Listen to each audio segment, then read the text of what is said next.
Hi, so slightly off topic, but following a post that I made on the 29th of December 2025 concerning this.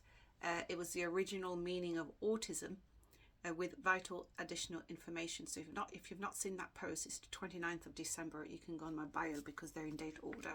But do you remember this one was to do with what's happening with vaccination and all the studies that have come out. This is from the magazine What Doctors Don't Tell You, which I receive every month, which publishes and discusses research studies or medical studies which are not put on mainstream media for obvious reasons.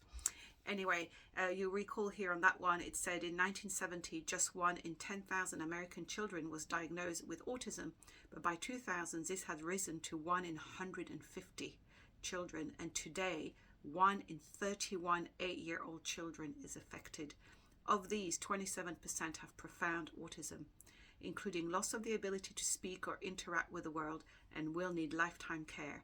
The increase is also reflected in the need for special education services. In 2000, just 15,556 American children were receiving teaching assistance. But by 2011, and this is 15 years ago, by 2011, this had increased to 406,000 children, a 25-fold rise. So that's from 2000 to 2011, 25-fold rise. I don't have the stats for 2025. But 15 years have moved on, and it's going to be far more. As we know, there's well over 3.2 million children in the US alone who are on psychiatric medication for learning disorders and so-called ADHD and everything, which I'm unpacking bit by bit.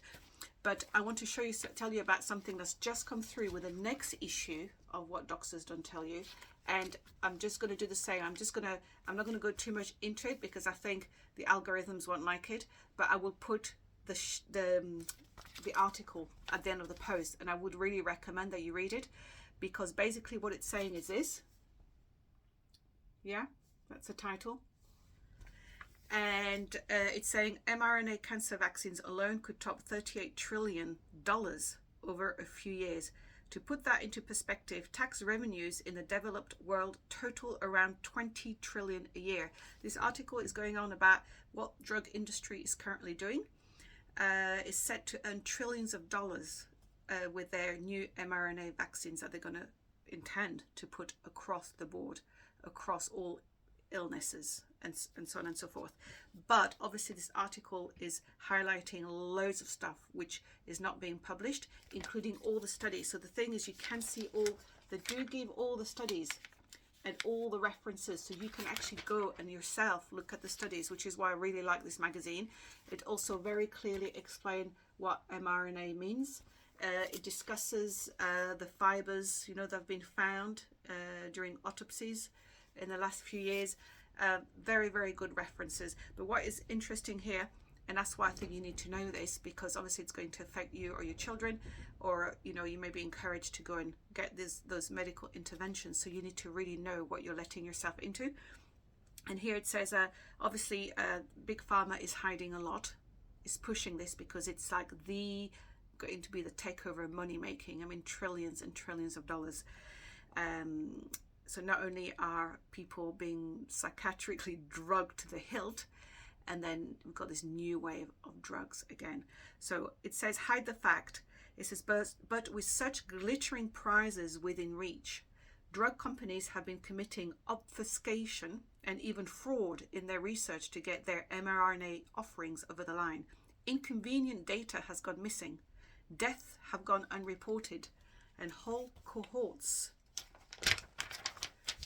who didn't respond to the vaccine or unfortunately died have disappeared. The most egregious example happened last autumn when Pfizer published data from RNA flu jab trials in phase 3, the stage before full approval, and gave itself a gold star. In the study published in the New England Journal of Medicine, the Pfizer researchers tested their mRNA offerings on around 18,000 healthy adults aged 18 to 64, half of whom were given the conventional flu shot. They reported that the mRNA jab delivered, quote, statistically superior efficacy, unquote, compared to the seasonal flu shot, and demonstrated an, quote, acceptable safety profile, unquote. Yes, 16 participants in the published study died during the trial, but their death were nothing to do with either vaccine, the researchers said. I'll let you decide on that. And there's a lot more here in that article to do with babies and data which is not being published. So really read the article because it is for your health and your own benefit. It's right at the end of this post.